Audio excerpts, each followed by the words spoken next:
여러분 안녕하십니까? 포항 MBC 뉴스데스크입니다.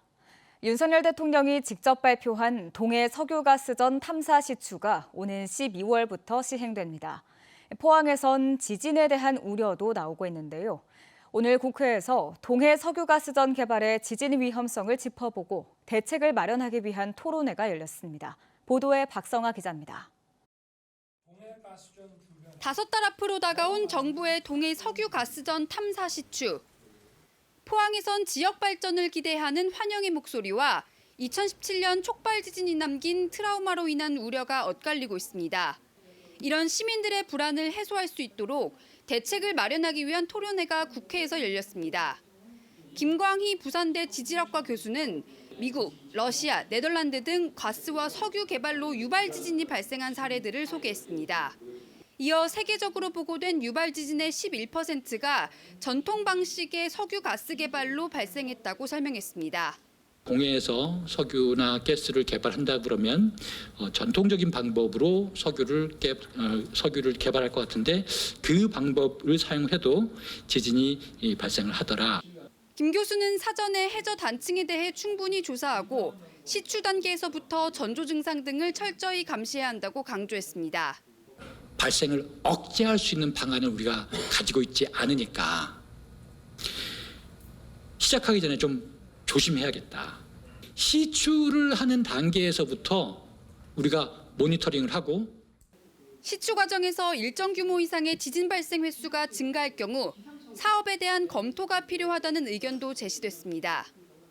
규모 한 3.0 이상이나 이런 것들이 잦아지고 이게 지진이 점점 더 잦아지고 한다면은 거기에 대해서 우리가 좀 더 심도 있게 검토를 하면서 추진을 해야 되지 않냐. 토론회에 참석한 석유공사 관계자는 생산 과정이 아닌 탐사 시추 과정에서 지진이 발생할 가능성은 매우 낮다고 설명했습니다. 생산을 할 때는 굉장히 조심을 해야 될 거는 맞는 것 같습니다. 이거는 굉장히 피할 수 없는 그런 것 같고요. 근데 이제 시추를 좀 구별을 하셔서 말씀을 하셔야 될 것 같은데 그런 단층이나 균열대를 피해서 시추합니다. 토론회를 주최한 더불어민주당 임미애 의원은 시민들의 불안을 가장 먼저 해소해야 한다며 해저 지질 조사를 강화하고 지진 위험성 평가를 준비해야 한다고 밝혔습니다.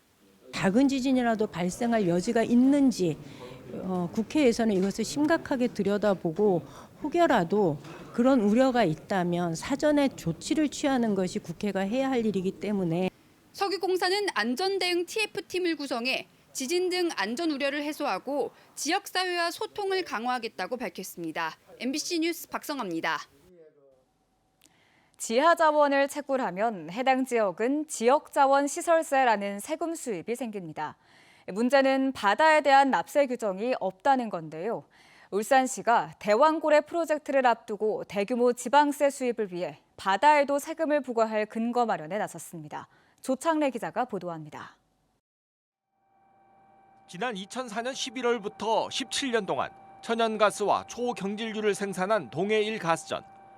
울산 앞바다에서 지하자원을 채취해 24억 달러의 수입 대체 효과를 거뒀습니다. 하지만 울산시는 동해1 가스전으로부터 어떤 세제 혜택도 누리지 못했습니다. 바다에 대한 납세 규정이 없어 지방세를 부과할 수 없었기 때문입니다. 당시 정가빈 의원이 법 개정을 추진하기도 했지만 동해 가스전 고갈로 논의가 중단됐습니다. 이대로라면 최대 140억 배럴이 매장된 것으로 추정되는 대왕고래 프로젝트가 성공을 거둬도 울산은 아무런 혜택을 보지 못합니다. 울산시가 지역자원시설세가 명시된 지방세법 개정을 다시 추진하는 이유입니다. 천연가스나 원유는 광업법상 광물에 해당하는 지하자원이기 때문에 지방세 과세 대상이라는 논리입니다. 울산이나 포항 같은 지방정부의 협조가 필수적인 만큼 해저 자원에 대한 지역 자원시설세를 부과해서 해당 지역에 직접적인 혜택이 돌아갈 수 있도록 지방세법을 개정해 나가도록 하겠습니다. 정부가 발표한 매장량대로라면 대왕고래 프로젝트로부터 거둘 수 있는 세금은 22조 원에 달할 전망입니다. 경상북도 등 다른 지자체와 나눈다고 해도 막대한 규모의 세수를 기대할 수 있습니다. 세수 확보를 위한 울산시의 선제적 입법 추진이 10년 뒤 대왕고래 프로젝트 상업개발 때 어떤 성과로 이어질지 주목됩니다. MBC 뉴스 조창래입니다. 포항시민단체 연대회는 오늘 시청에서 기자회견을 열고 김일만 포항시 의회 의장의 사퇴를 요구했습니다.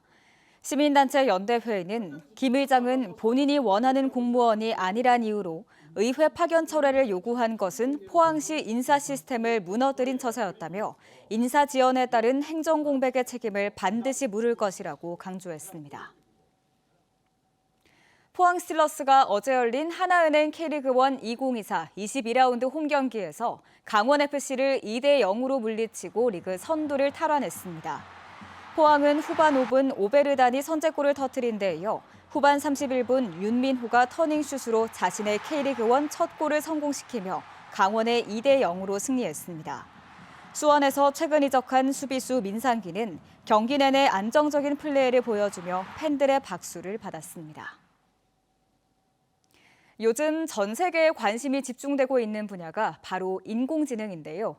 포항시가 인공지능을 빨리 학습시킬 수 있는 최첨단 시설인 AI 가속기 센터 구축에 나섰습니다. 인공지능을 원활하게 구동할 수 있는 인프라 구축 없이는 산업도시의 경쟁력을 유지할 수 없다고 판단했기 때문입니다. 이규설 기자입니다. 핸들 조작 없이 인공지능이 알아서 운전을 합니다. 연료 투입에서 공정 제어까지 인공지능이 최적의 공정을 찾아 거대한 공장을 돌립니다. 인공지능이 추천해준 옷을 클릭 한 번으로 모델에게 입혀보고 마음에 드는 옷을 고릅니다. AI, 즉 인공지능 기술의 발달로 가능해진 현실입니다. 하지만 인공지능을 구동시키려면 데이터를 엄청난 속도로 처리할 수 있는 초고성능 슈퍼컴퓨터가 필요한데 이 시설이 바로 포항시가 1,000억 원을 들여 구축하려고 하는 AI 가속기 센터입니다. AI 가속기라 함은 AI를 빨리 학습시킬 수 있는 아주 강력한 컴퓨팅 파워를 가진 GPU 서버들을 모아놓은 그 슈퍼컴들을 말합니다. 그래서 최근에는 그 슈퍼컴 인프라를 가지고 있는 기업들이 사실 글로벌 AI를 선도하고 있거든요. 포항이 추진 중인 AI 가속기 센터는 AI 연산에 쓰이는 GPU 서버들을 모아놓은 3세대 슈퍼컴퓨터를 말합니다. 우리가 기존에 알고 있는 중앙처리 장치, 즉 CPU 기반의 슈퍼컴퓨터와는 다른 개념으로 전 세계 AI 연산에 쓰이는 GPU를 공급하는 회사가 바로 미국의 엔비디아와 대만의 TSMC입니다. 공장 자동화가 기업의 주요 경쟁력이 된 지금 AI 가속기 인프라 구축 없이는 산업도시의 경쟁력을 유지할 수 없는 상황이 된 겁니다. 철강 산업도 마찬가지입니다. 앞으로 AI 가속기나 AI 관련된 연구나 이런 것들이 제대로 이 밑바닥을 깔아줘야 그런 산업들이 더 크게 도약할 수 있기 때문에 세계적인 경쟁력을 갖추는 데는 꼭 필요합니다. 2020년 6월 생성형 AI GPT-3가 등장하며 세상은 빠르게 변하기 시작했습니다. 국가는 물론 지자체도 그 속도를 따라잡지 못하면 도태될 수밖에 없습니다. MBC 뉴스 이규설입니다. 포항시는 오늘 체인지업 그라운드에서 저출생과 지방소멸 위기 극복을 위한 인구정책 심포지엄을 열었습니다. 서울대 인구정책연구센터 이상림 박사가 인구 변동과 포항에 대응, 같은 기관 소속 신영미 박사가 가족과 청년이 포항에서 미래를 꿈꿀 수 있을까에 관한 주제 발표를 통해 가족 친화적 지역사회 조성을 위한 포항시의 전략에 대해 설명했습니다. 이어 김진홍 전 한국은행 포항본부 부국장이 좌장을 맡아 인구 위기에 대한 정부와 지자체의 역할에 관한 토론을 펼쳤습니다. 포스코그룹 소속 기혼 직원의 평균 자녀 수가 2년 연속 증가했습니다. 포스코의 직원 평균 자녀 수는 2022년 1.51명까지 감소하다 2023년에는 1.54명, 올해 1분기에는 1.55명으로 다시 증가하고 있습니다. 포스코는 육아기 재택근무, 지역별 어린이집, 격주 4일제 등 20개의 가족 출산 친화 제도를 운영하고 있습니다. 동국대학교 YG 캠퍼스는 경주시, 시의회, 경주상공회의소와 글로컬 파트너십 협약을 체결했습니다. 이번 협약으로 동국대는 혁신적이고 창의적인 교육으로 지역에 필요한 인재를 육성해 지역 기업으로 취업하는 선순환 구조를 만들고 경주시는 청년의 정주 여건 개선에 최선을 다하기로 했습니다. 글로컬 파트너십 협약에 경주 지역 50개 기업이 참석해 관심을 보였습니다. 울진군은 연말까지 지역 250개 경로당을 대상으로 행복경로당 반찬 지원 사업을 추진합니다. 정기적으로 경로당에 반찬을 제공해 어르신들의 결식을 예방하고 건강한 노후를 지원하는 것으로 경로당 이용자 수에 따라 월 2회에 걸쳐 10에서 20인분씩 반찬을 지원합니다. 경북 동해안의 유네스코 세계지질공원 지정을 위한 유네스코 현장 실사가 오늘부터 나흘간 진행됩니다. 이번 현장 실사는 호미곶 둘레길과 양남 주상절리 등 포항과 경주, 울진 영덕 일원이 지정 요건을 충족하는지 확인하기 위한 것입니다.